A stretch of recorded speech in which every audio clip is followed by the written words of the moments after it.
are here to talk about the new and improved LiSi Press. Let me move this out of the way here. Okay. So as most of you know, LiSi Press is the new and improved lithium disilicate that we've been waiting for a long time. So I'm going to be going through some of the things, the advantages to LiSi Press over your household lithium disilicate. It's a really great product. I want to show you some of the reasons why it's a better product. A lot of people think that it's just something new but there's actually some science behind why this is better. So we'll go into that a little bit today. And then at the end of this, I will be more than happy to answer some questions, right? Answering questions? Good. And if I can answer them, I will. If not, then I will get that answer for you and get back to you if you wanted to shoot me your email. But we'll cover that at the end. Okay. So,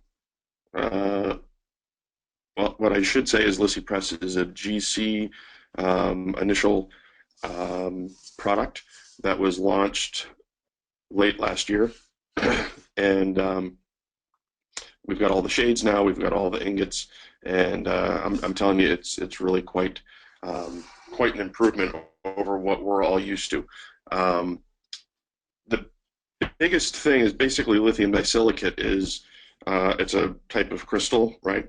And as you can see in this diagram here, it's encased in a glass matrix, and that is what we press and finish down, stain, glaze, layer, whatever you're going to do. The cool thing is that with GC's new HDM technology, which is high density micronization, it's a finer particle size and more condensed, basically, than your Emacs. And so what that does, we'll get into it a little bit in a few minutes, but it improves the overall aesthetic. It makes it stronger. It makes it easier to work with, and overall, just a real pleasure to work with.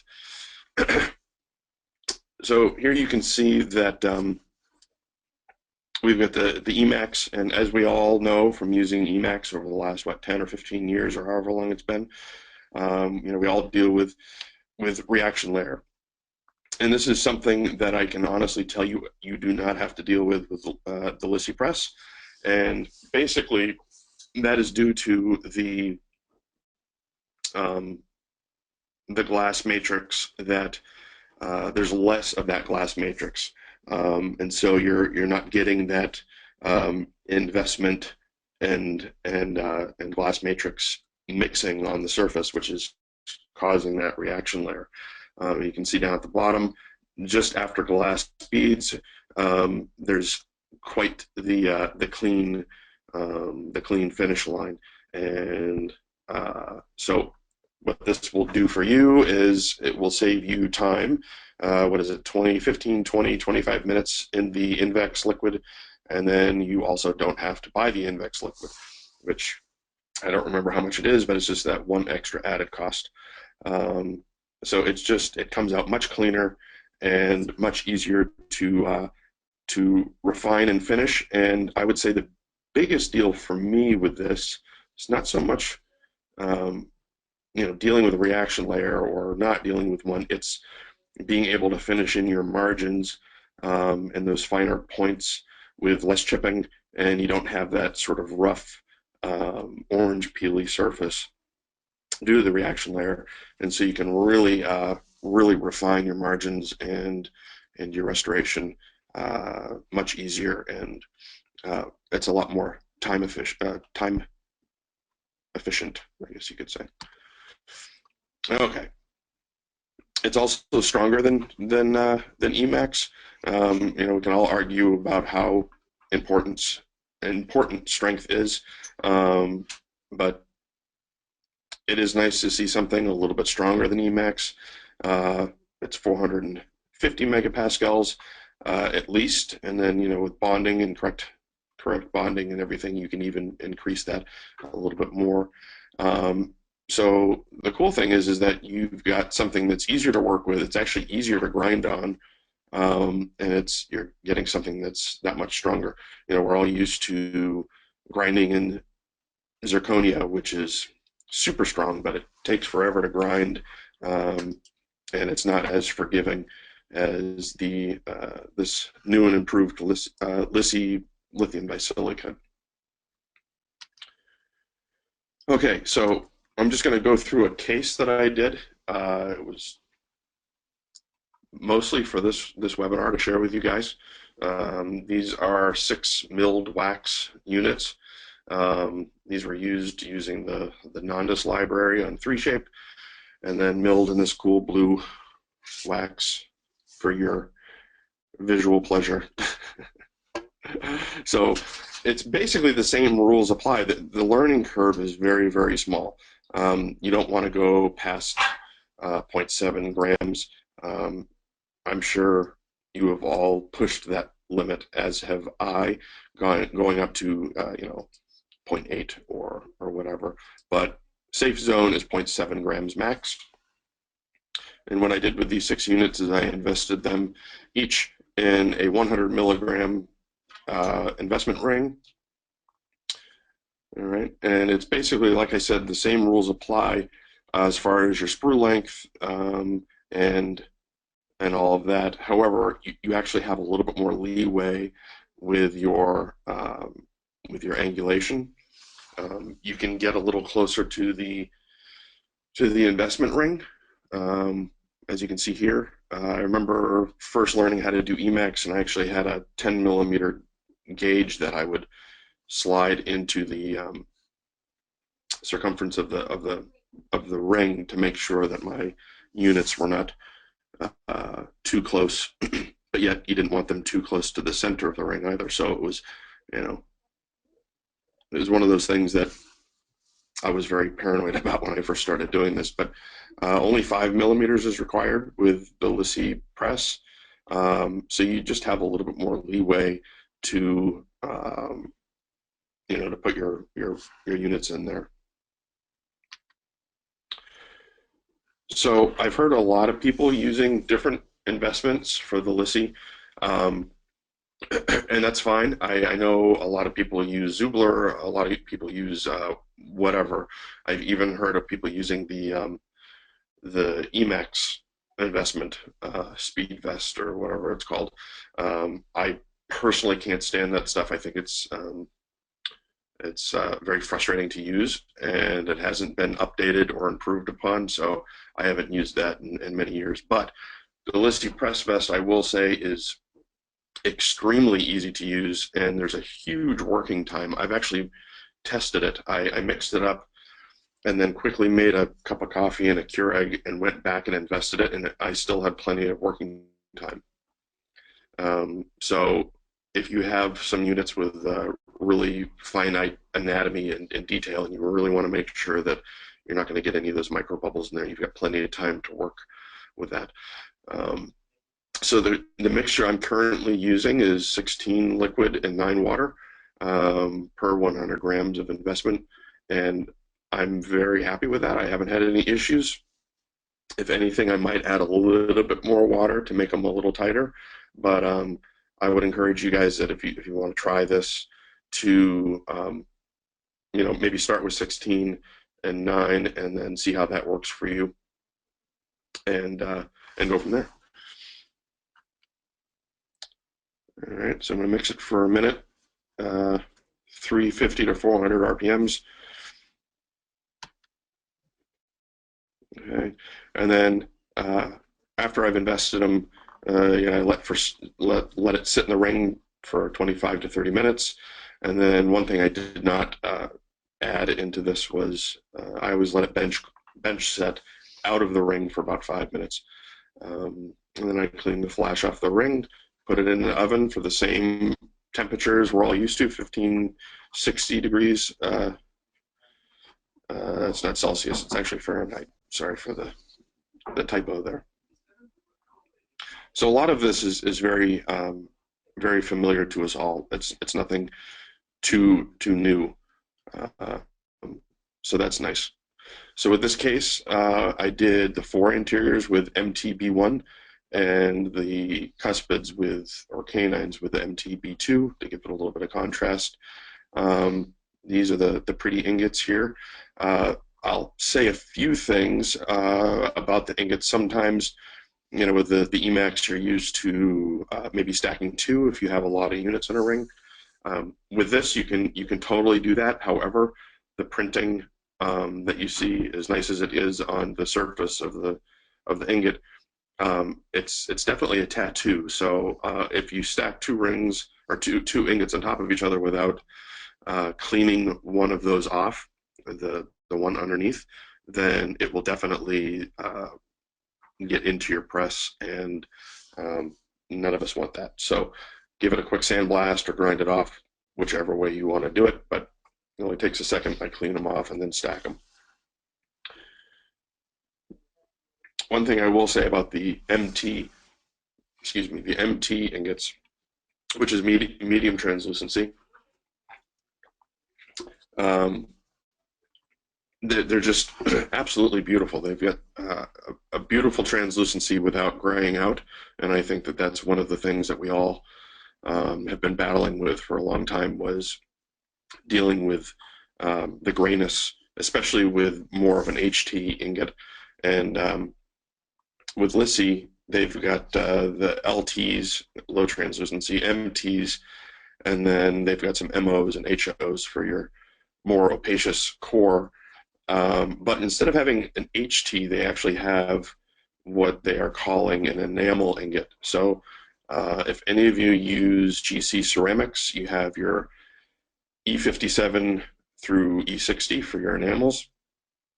And so they've named them that, which is great. So if I'm doing a super thin veneer for an A2 shade, then I would press it out in an E58 ingot, and it's just a beautiful enamel covering. And you don't have that.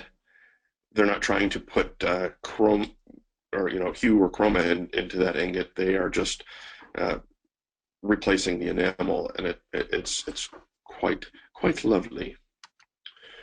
All right, so we'll take the ingots, drop them in there. The hand that you see here is from someone who works at Advanced Dental Technologies. His name's Kenny. He's a good guy. He posed for several of these photos for me.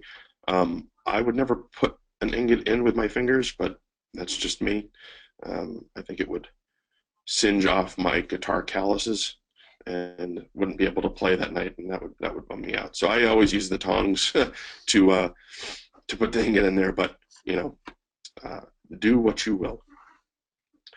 All right, so a lot of people are using the Alox plungers or the reusable plungers. I know there are some temperature discrepancies with what you're using. The disposable plungers will, I believe, will suck more heat, maybe. I'm not really sure, but I use the reusable plungers. I just clean them off and press with those, and I haven't had any issue. So either way, you could just, it works, and it works well. All right, here is my pressing parameters. This is for a 100-gram ring. It's, as you can see, 65. Oddly enough, it's 897 is what my high temp is. And I've just, everybody's oven is slightly different. So this is what works for me, but I know people that have the same pressing oven as I do, and they have slightly different temperatures, whether it's slightly higher or slightly lower.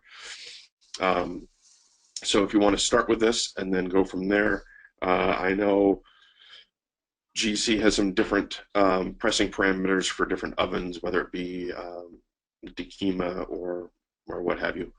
But this is what works for me.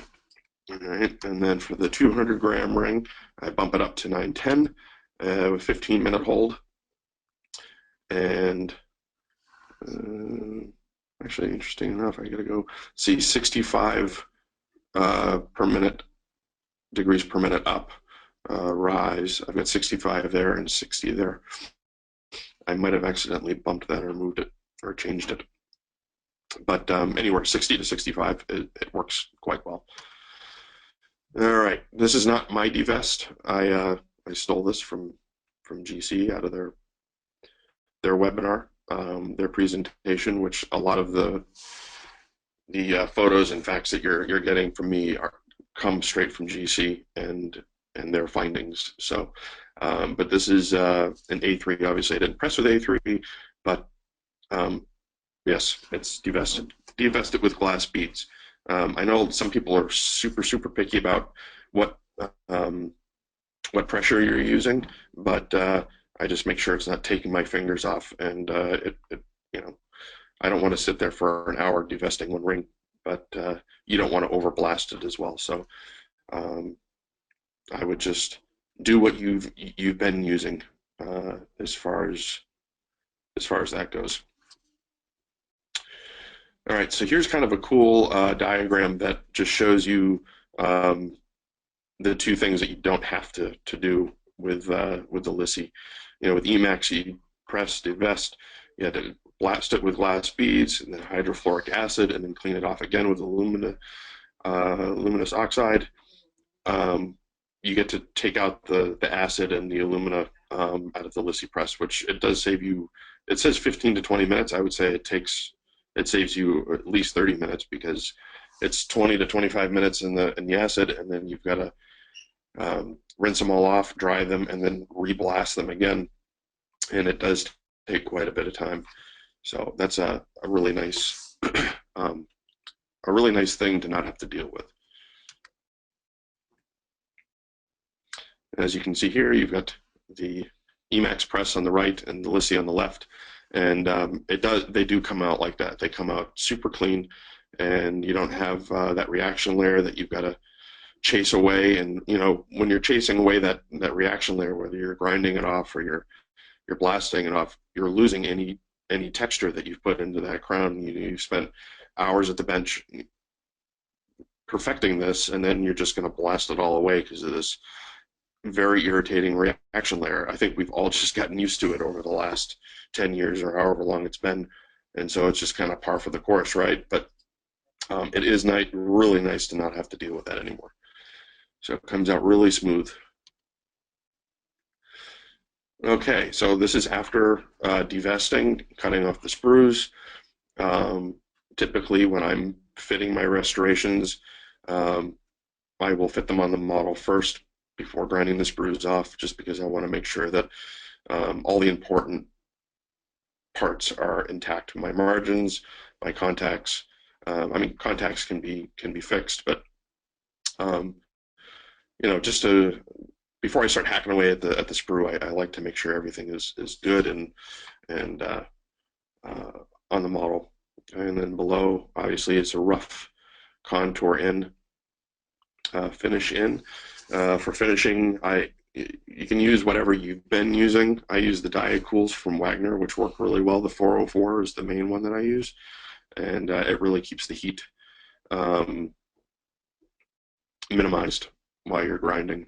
And but you will find that when you are grinding, these units don't heat up as fast, and they're much easier to grind, and they're almost, I wouldn't say they're quite like Empress. I remember the old Empress, but it's not that soft, but it's headed in that direction. It's a lot easier to contour in, and you're not causing all that heat, and yeah, it's much nicer. All right, so this is my basic cutback. You know, cutback as usual, whatever way works for you. You know, I'm always changing the style of cutback depending on the shape of the tooth that I'm trying to recreate. You know, I don't want everything to be a mirror image of the adjacent tooth, but I want it to be at least in the same ballpark and balanced well. But to have slightly different sized mamelons and different placed translucencies is always a nice thing to make it look more natural. Okay, so I always combine my wash bake. a wash bake is very necessary. I mean, you can just start layering, but I get a better, I guess, a better bond between the ceramic and the ingot, or the if I do a wash bake. And you can use a lot of different glazes to do a wash bake. This one I did use the Lustre paste. I will oftentimes use that for a wash bake, or sometimes I'll use the actual LiSi stain and glaze, or actually the powder glaze that comes with the kit. It's a really nice glaze. It actually works really, really well for your final product. It doesn't wash out your anatomy and all that nice contouring that you've put so much work into. Okay, so add a little bit of A stain, or whatever you want to use, whatever the case calls for, on those cusp tips there. And what I did do is I took a little bit of vanilla and the pink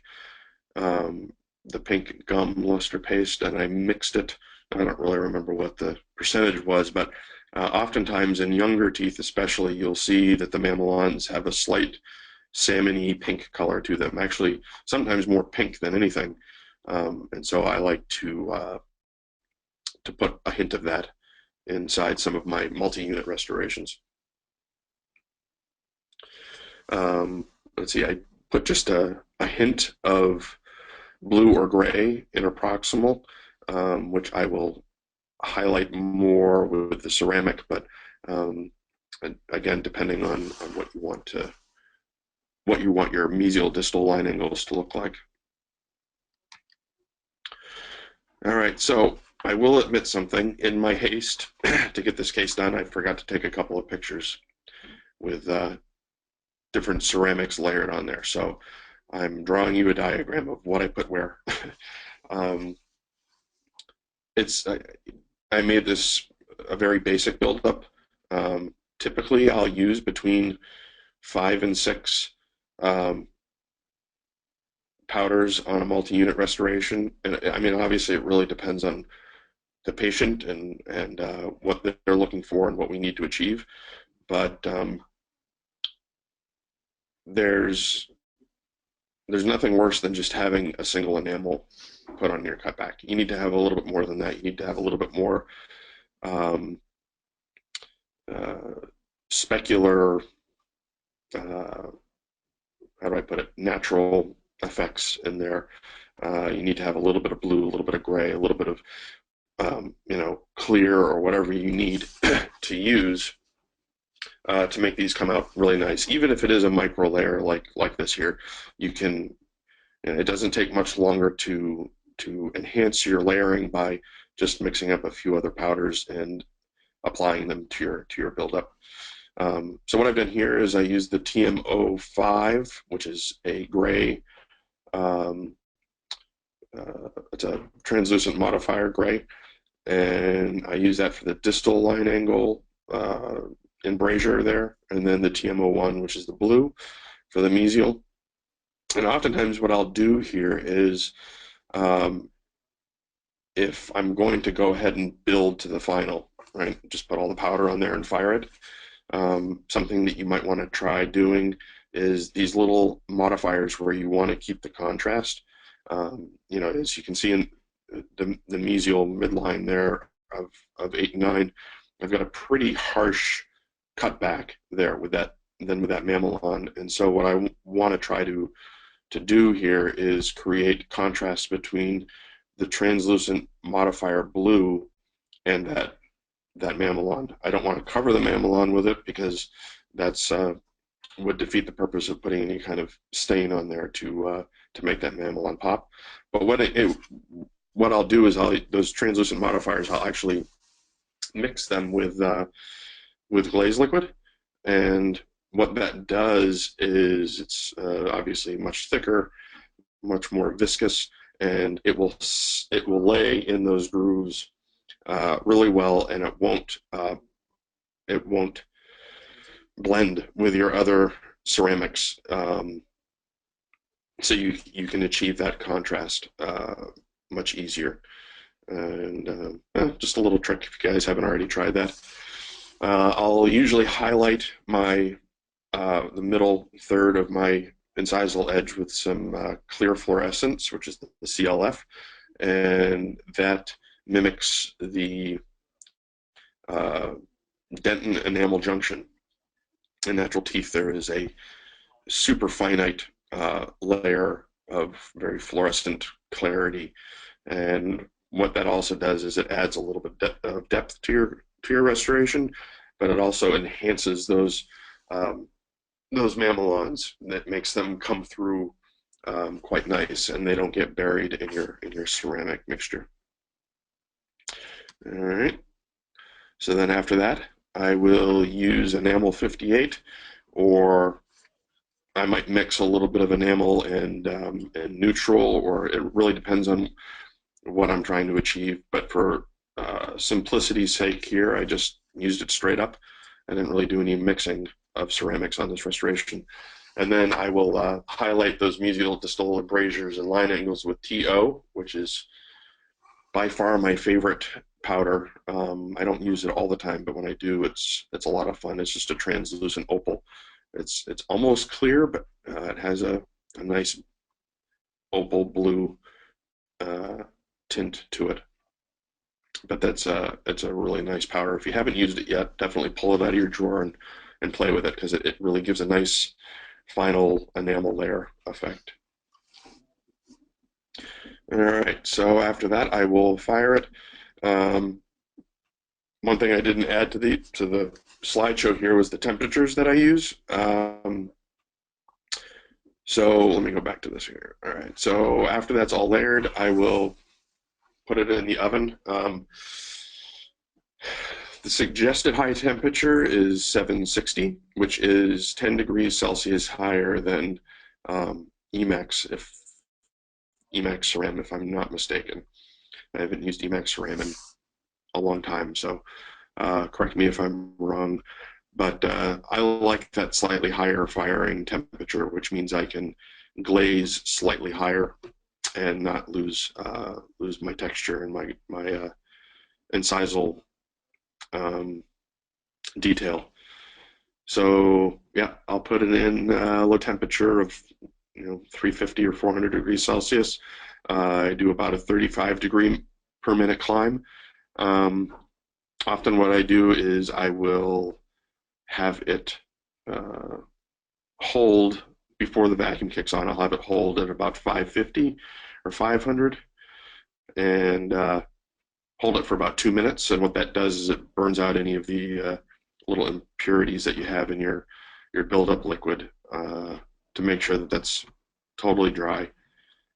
And it will help minimize any microporosities. And then the vacuum will kick on at 550 up to 760. Oddly enough, I actually fire my high temp for my first bake is 762. I don't know why. It's a little OCD thing that I have. I go up 2 degrees more. I don't think it makes any difference, but anyway, hold for a minute and then slow cool so you don't have any cracked units, although I have not had a single cracked LiSi crown yet. And then for my second bake, I'll bring it down to 752 and then go down 5 degrees Celsius per bake after that.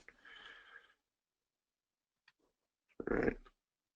So this is the final here, and basically it's got quite a nice smooth finish to it. Of course, this photo is diffused. I've got diffusers on my flash, so it definitely softens it quite a bit more. But these I didn't want to go too crazy with my texture, but I like the way they came out. There's a nice contrast between those mesial and distal mamelons and my effect powders, and then just some nice blending throughout the rest of the crown. Again, this is a micro layer. A lot of times, if I prefer to layer the whole facial, because there's translucency towards the cervical third as well.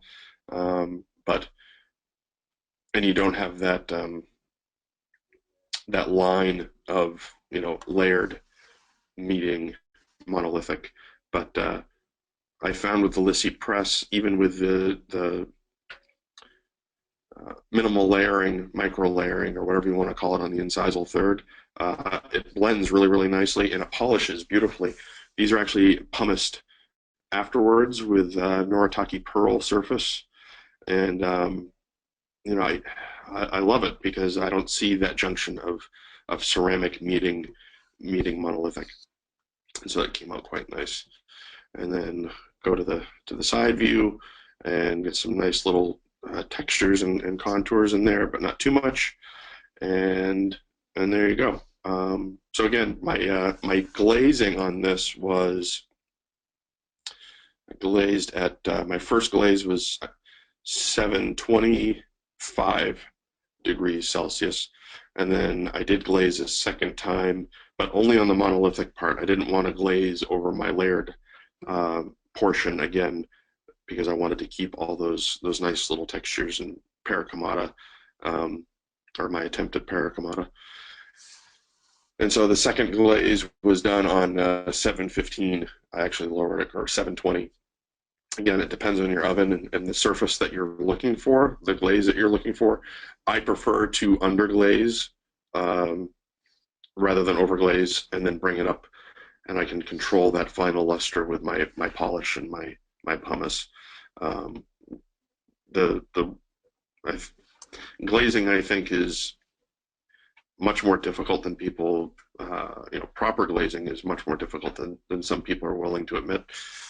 It's just my opinion. It's something that needs to be done very delicately and very precisely, as to not lose all of that detail that you've worked so hard to put in there. All right, so I figured I would show you a few cases that were not on the model that actually mattered, because what matters most is what they look like in the mouth. I've showed this case before in a couple other lectures and stuff that I've done, but this is the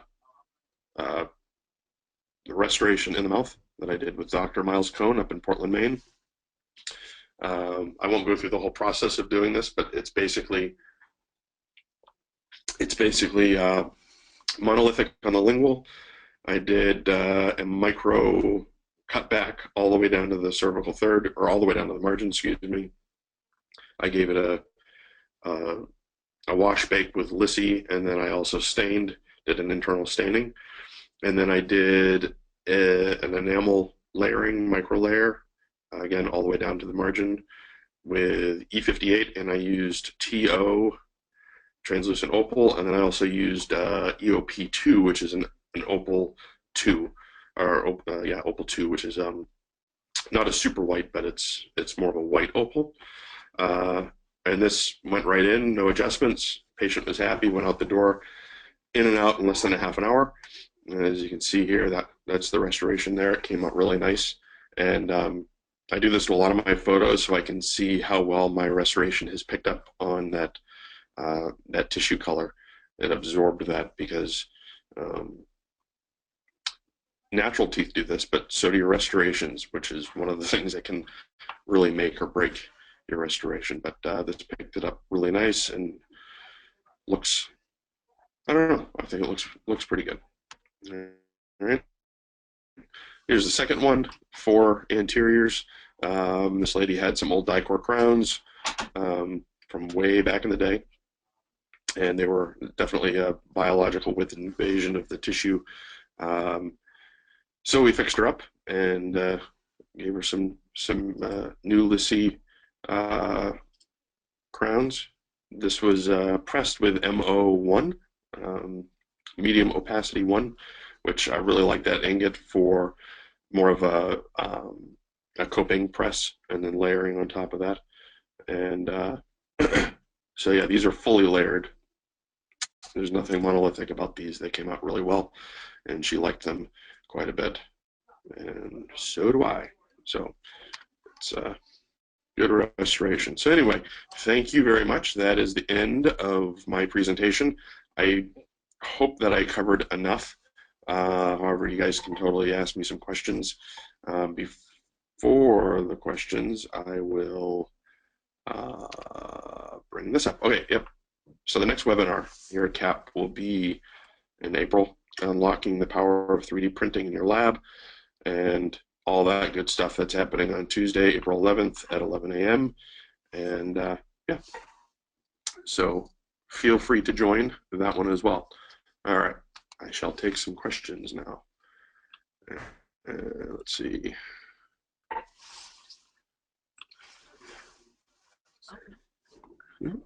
Questions.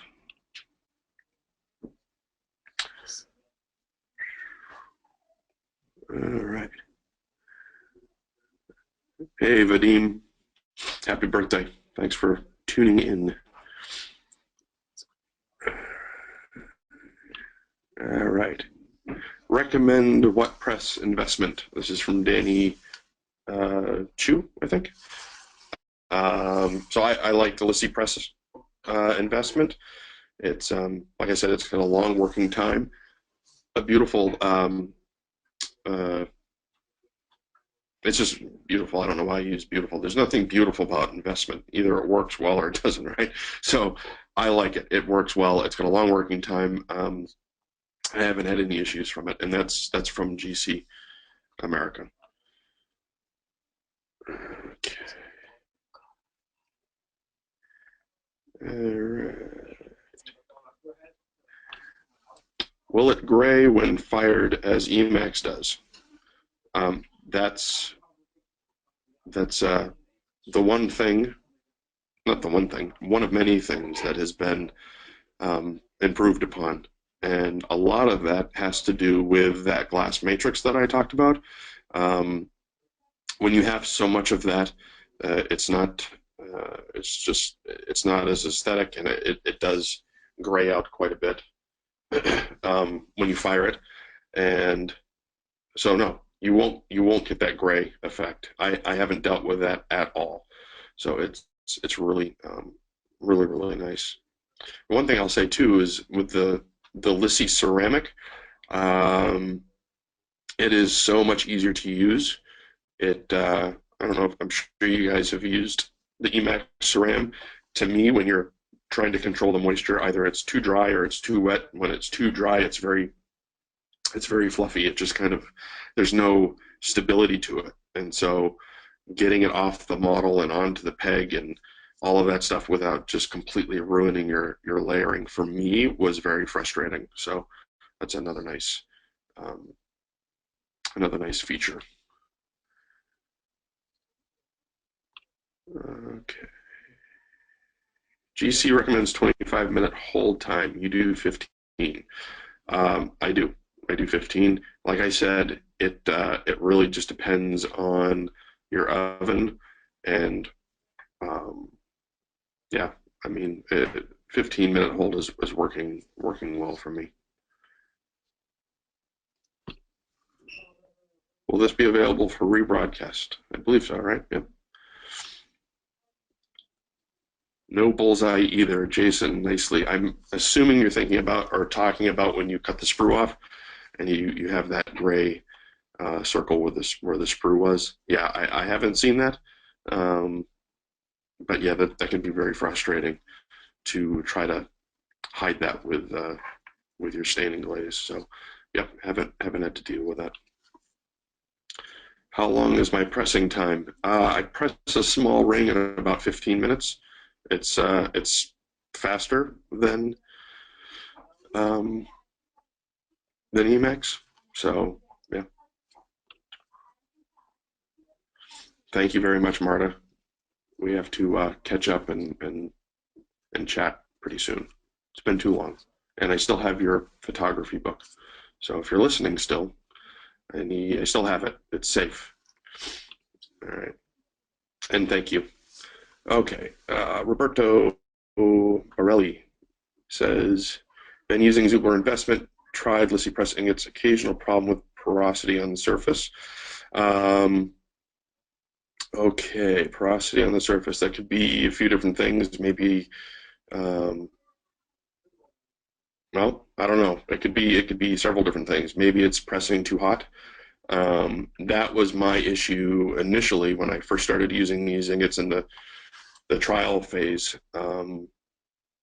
Was I was pressing them for too long, and I was getting too much porosity and sort of a rough surface, and so I just started working my way down in both press time and heat, and I had much better results after that. So um, definitely play a little bit with your furnace temperatures, and you might be able to fix it that way.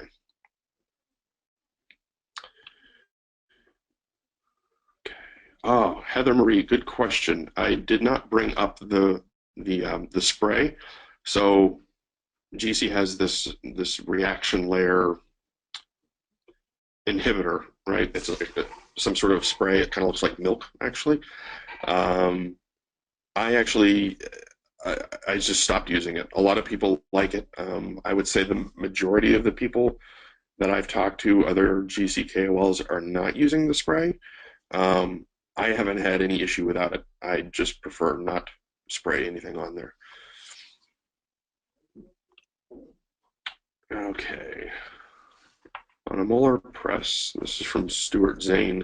On a molar press and just stain, can you go less than 1 millimeter? If you do go to 0.8, do you ever see cracks? No, I mean, in the book it says 1 millimeter, no less than 0.8. Um, let's all be real, we've all broken that rule before, right? I've pressed pretty thin molars before. So yeah, I have not dealt with any cracks. One thing that I have started to do is, I would always take even my molars and I would put the firing, Super Peg from Harvest is like the best firing putty ever. Um, but I would put some inside that and then put it on like a little wire firing peg. And this was like 2 years ago, so I wasn't even using LiSi at that point, but um, I would start getting cracks, and I don't know why, but so anyway, I put all of my molars. I put them on one of those little firing pads, like a little sheet. What is that?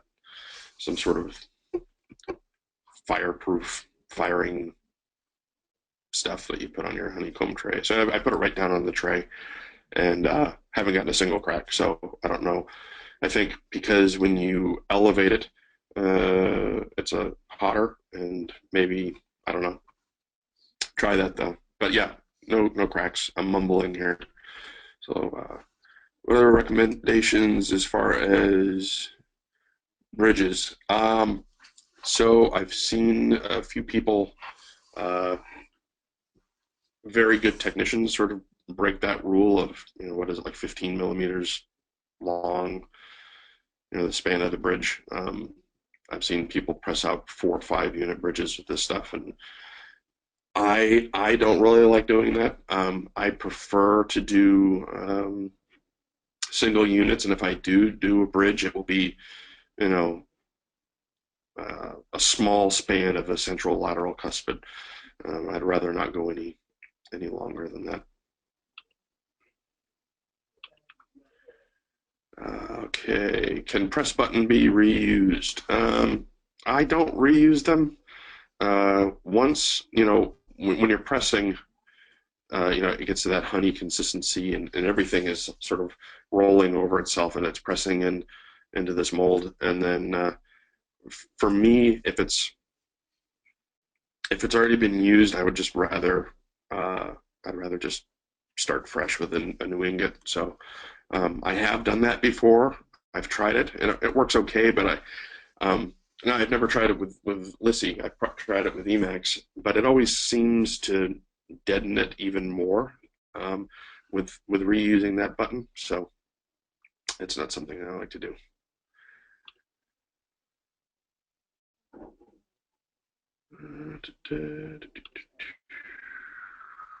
What disc do I use to cut off the sprue? I use just it's from Wagner. It's a medium thickness diamond disc. Um, I go slow. I use water sometimes if I feel I need to, uh, but haven't had any issues. since, but I prefer to use diamonds. I don't want to use any kind of fiber disc or whatever, but whatever works for you as well. You know, try what you have there. Just keep the heat down to a minimum. What are my thoughts on Henry Schein's investment? Have not used it. I haven't used it, so I can't give you an honest opinion. I do not know. Okay, what porcelain am I using to layer with? From William. I'm using the LiSi ceramic from GC. It was released, gosh, I don't know how long before the LiSi Press ingots, but it's been out for a good 2 years, and it's a beautiful ceramic. It works really, really well. It's easy to control and handle, and it fires beautifully, and yeah. Oh, and also my friend Jim Redden, I think he's down in Texas now, actually did a sample crown where he built an A2 or an A3, you know, just a basic crown, and he fired it 8 times. And after that 8 firing, there was minimal shrinkage and still looked like an A2 or an A3 or whatever it was. And I was blown away by that. So after that initial bake, the shrinkage and the loss of vitality is so minimal you won't even notice it. So it's very nice. Can we use the same cylinders and plugs than Emacs? Yes. Investment rings and your plungers, that's all the same. So you can go ahead and use those. Okay. Will there be more ingot shades available in the near future? That's a good question. The C and D shades are out now, and they look really nice. And let's see, all the enamel ingots are out. You know, who knows? Maybe they'll put like an opalescent ingot or something like that. But I honestly don't know. But the selection that is available now is extensive and works beautifully. Let's see. Have I tried the GC investment with Emacs? Curious if the LiSi press material or the investment that is reducing reaction layer. There is something to the investment, I believe, but it's mostly from the ingot. It's from that glass matrix that's in there. There's so much of the glass matrix that it's intermingling with that investment and causing that reaction layer. And so with a finer grained lithium disilicate and more of that glass matrix is being filled with the lithium disilicate, that's what is keeping the reaction layer from happening. So I'm pretty positive it's just Emacs that's doing that. How does it wear on the opposing dentition compared to Emacs? Well, that's a good question because of the microstructure, right? I would assume, and this is me assuming, that the lithium disilicate crystals would be more kind, gentler to opposing dentition than a rough glass matrix. However, you know, we can argue about zirconia all day long and monolithic zirconia. I mean, that stuff is so massively strong, and you know, so long as it's polished right, it won't do any immediate, you know, immediate damage to the opposing dentition. But basically what I'm saying is that I think it's going to be very, very close to Emacs, probably slightly better, just because of the finer grain structure. I mean, if you think about it like ceramic, you know, 25 years ago, everybody was using, you know, Ceramco, or not everybody, but some people were using Ceramco, and it's super large particled porcelain, right? Large grain porcelain, and that stuff, I mean, I've seen it in the mouth after 15, 20 years, and it just tears natural dentition to shreds. Now with the finer grain porcelains, it's much more kind and much more long lasting. So if you think about it that way, I would assume that because of the different microstructure, it's even going to be better on opposing dentition because it's a finer particle size. But so long as your crown is glazed and polished properly, that's the first step towards kindness to the opposing. Okay, does it fluoresce on its own, or do you need fluo glaze? Okay, good question, Kurt. Let's see. A year and a half ago, I was in the mountains of Switzerland talking to my good friend Jamal Ibrahimi, who is now part of the bioemulation group and definitely has a scientific mind.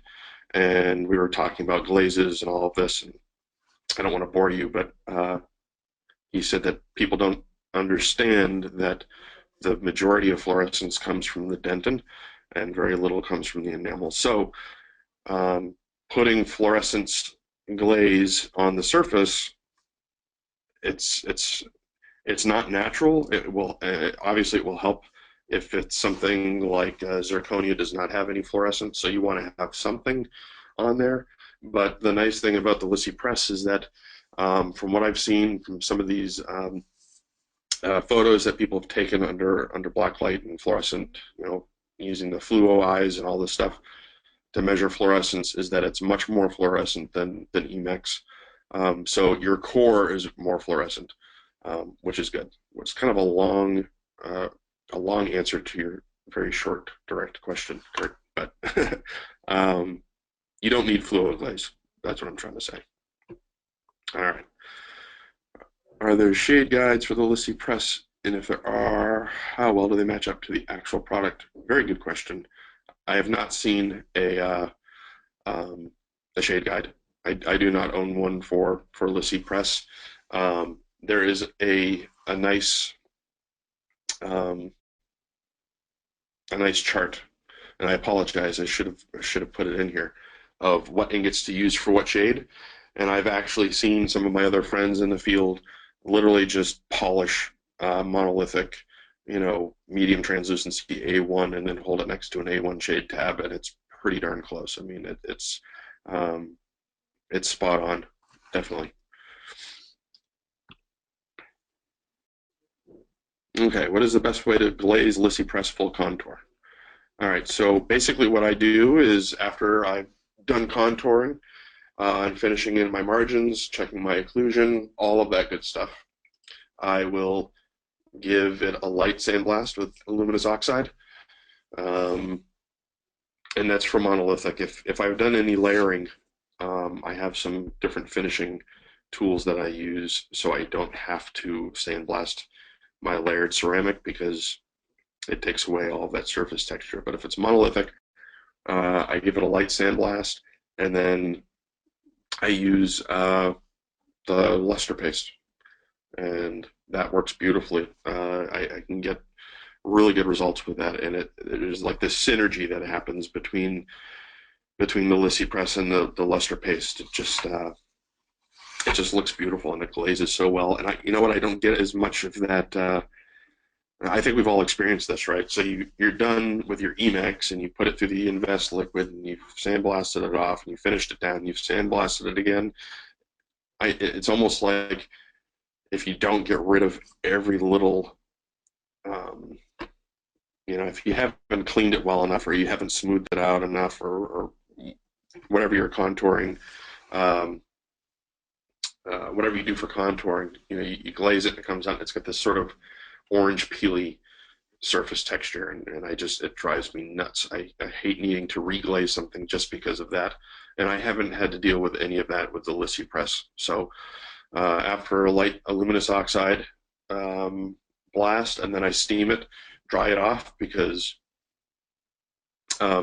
Lustre paste and water do not mix. You will get terrible results if you have a brush that's got water on it, or a little bit of water on your unit. So make sure everything's bone dry, and then use the Lustre paste medium and the neutral to sort of give it a base, a very thin coat, and then I start applying my color. And, you know, I can oftentimes get it in one bake or two. So yeah.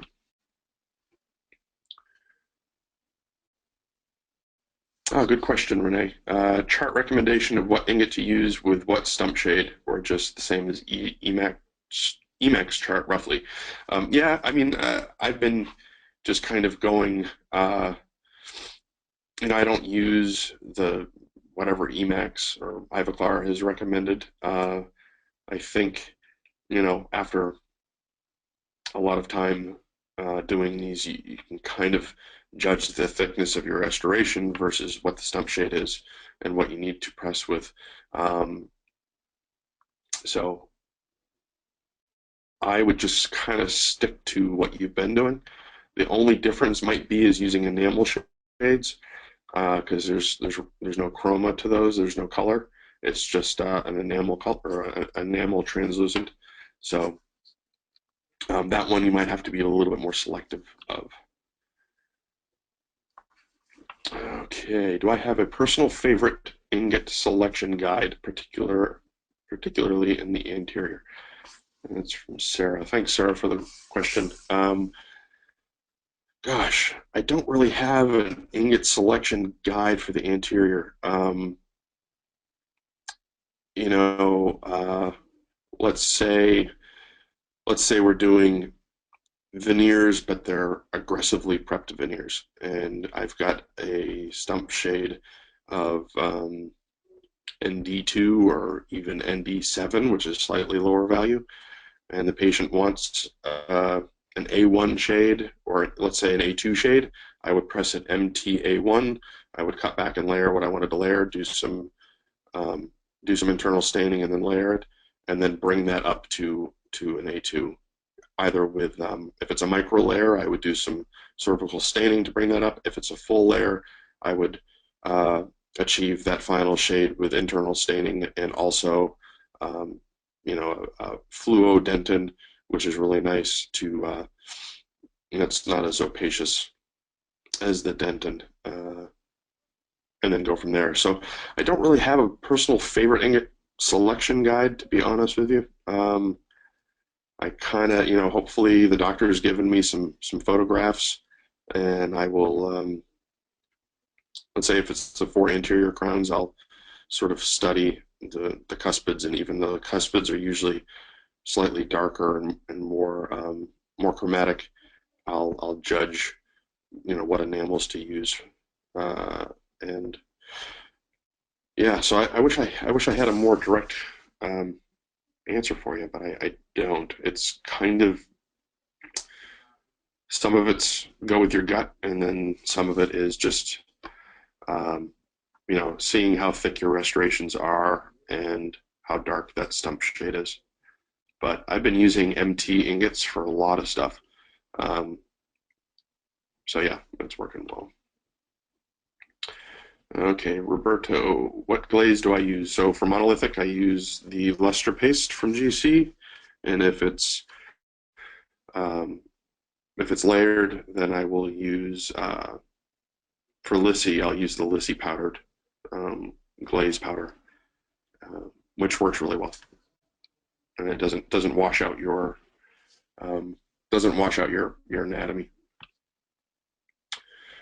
Okay, Javier, what is my glaze temp? So my first glaze temp is 725 degrees Celsius with a 1-minute hold with no vacuum. And then my second glaze will be anywhere between 715 and 720. Now, if I'm layering something completely, a full glaze, or excuse me, full layer, then I like to do a natural glaze, which is, you put any little stain effects that you want to put on there, and you run it up to a higher temperature, but with no hold time, and it self-glazes. I'm sure a lot of you have heard of that or done it yourself. It also works with the Lizzy very well, and that's what I like to. I think that has the nicest final appearance. But if it's a micro layer, you can't really do that. You got to put some glaze liquid on there to cover up the monolithic part of the crown. So, all right. I see no more questions. So I'm going to call this quits. Thank you very much for, oh, wait, hold on. One more question. Okay, one more question. Okay. I don't get smooth texture when using the Lustre paste. Lustre paste is a really great product, but it is technique sensitive. You can't treat it like a normal stain and glaze because it's a micro ceramic. There are micro, it's what they call, is it thixotropic? And I won't get into what that is, but it can go from a solid to a liquid and back again. That's what that means. It's like clay. You know, clay can harden, and if you add water to it, it turns into, you know, goopy, right? So that's because it's a microceramic. So you need to find a consistency by using the glaze medium, the clear bottle that comes with your kit, to get a specific viscosity before you apply it. You cannot apply it like glaze where you just sort of brush it on. You have to almost lay it on, if that makes any sense. You have to do it with a little bit of finesse. And I also found, believe it or not, when you buy the Lustre paste kit, it comes with two brushes, a 000 and a 00 or something like that. I like the smaller one, and they are actually Kolinsky hair. They're not synthetic. The synthetic, I find with the Lustre paste, it almost acts as like a squeegee. So you're putting it on, but it's also taking it off at the same time, and it's frustrating. The Kolinsky hair, that glaze brush works really, really well. So you just lay it on there, nice and smooth, and fire it, and then you know, it just takes a little bit of playing with, and maybe you have played with it. You know, I know some people who really dislike the Lustre paste. They don't use it for anything. I've just been using it for so long that I know exactly what thickness to apply it and mix it and all that stuff, and I couldn't live without it for monolithic stuff. So I would just you know what, George, there's some really good YouTube videos. Mr. Hoshi, who is the in-house technician at GC America, I've seen him do stuff with Lustre paste that would blow your mind, and a lot of that is on YouTube. So if you just, I've even got a couple of videos that I did here for CAP with Lustre paste, and I've heard that they're all quite helpful. So definitely check those out. All right. Okay. Thank you very much, everybody, for showing up, and we will see you next time. All right. Take care. Bye-bye.